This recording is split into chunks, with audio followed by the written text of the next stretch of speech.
guys, for today's video, ayan, ang ating topic ngayon guys ay para sa yung mga tao na mahilig mangutang guys. Ayan, ako po ay itong aking tindahan na munting tindahan ko guys ay hindi po ako dito nagpapautang sa aking munting tindahan guys. Kasi alam nyo guys, pag nagpautang tayo nito, wala ang ating puhunan. Mawawala, bibiglang babagsak yan guys ang ating puhunan. Kasi nasa tao yung pera mo. Nasa tao ang pera mo at hindi mo mai-rolling yung pera mo. Kaya kailangan huwag tayong magpautang. Kung pwede lang talaga, hindi pwede. Kasi pag nasa tao yung pera mo, yan, pasensya na, ingay, kalsada yan eh. Kung mahana yung pera mo ay nasa tao na nangungutang, ay naku guys, wala kang maano yung paninda mo, hindi ka makapamili. Hindi ka makapamili kasi nadidili yung pera mo eh. Kaya ako para sa akin guys, hindi po ako nagpapautang. Yan ang maganda sa may tindahan kasi kahit maliit lang ang tindahan mo, napaparami ang mga nabibili mo pag halimbawa. Kasi ako lingguhan ako guys mamili.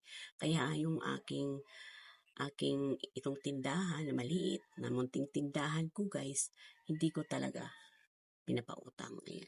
Kaya nagsasabi na lang ako sa yung mga kaibigan ko dito na minsan nagsasabi nga pwede umutang.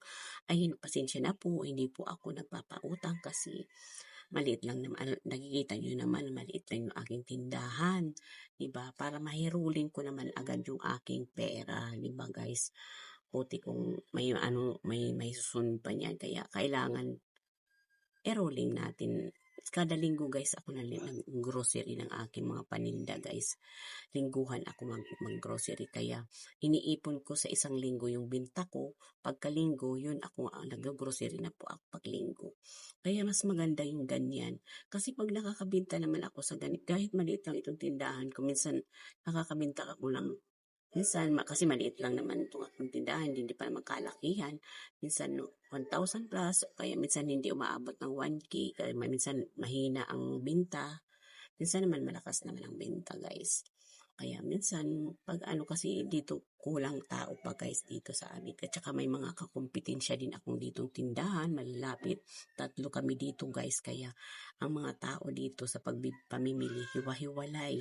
Minsan dito sa akin, minsan doon sa kanila. Kaya wag tayo mag-expect na malaking binta. Kailangan lang natin maging positive lang lagi na may binta.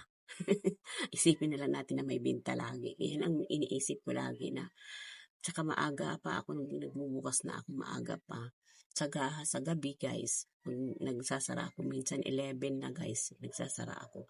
Yung ibang tindahan, mga sarado na, pero ako bukas pa din. Ganun ang ginagawa ko guys. Kaya kung halimbawa kaya pang ng oras, bukas pa rin ako. Kahit ganun oras na 11 na. Ay sayang din yung binta, di ba guys? Kaya sa pag-uutang, hindi na talaga hindi pwede magpautang kasi kaliit naman itong aking tindahan guys. Di ba? Maliit lang yan, isang estante lang yan, tsaka yung mga ganito lang ang lalagyan, di ba? Maliit lang yan, tapos ipapautang mo pa, hindi ba naman pwede? Ayan, di ba? Hindi pwede yan ipautang kasi maliit lang ang aking tindahan guys. Kaya pag inutang na yan, wala ka nang may bibili na sa susunod na pamimili mo. Diba guys? Ganun ang ginagawa ko. Hindi talaga pwede na ipautang. Kaya hindi pwede guys. Kaya lang ginagawa ko guys. Bawal ang utang. Wala naman akong nakahalagay dito sa labas na bawal ang utang. Pero pag may mag-uutang sa akin, sinasabihan ko na lang, pasensya na po. Hindi po ako nagpapautang sa ngayon kasi alam niyo naman po na maliit lang ang aking puhunan at saka yung madidili ang aking pera. Siyempre, madidili naman bago may rolling yung pera mo sa tao. Diba? Kailangan lang talaga araw-araw may binta ka para makaipon ka. Pagdating ng linggo, may mahigo-grocery ka ng mga wala dito sa iyong paninda. Yung kulang sa mga paninda mo, mahigo-grocery mo yun, di ba guys? Ganun lang guys. Kaya ayan, thank you so much guys. Huwag niyo pong kalilimutan mag-subscribe sa aking YouTube channel, ayan, Nora's Vlog, at saka sa aking Facebook, ayan, Facebook account, ayan. Ang aking Facebook account ay Nora Sagunoy Silvestre po. Ayan, huwag niyo kalilimutan mag-subscribe dito sa aking YouTube at saka mag-follow sa aking Facebook account. Ayan, thank you so much for watching. Ayan, bye-bye.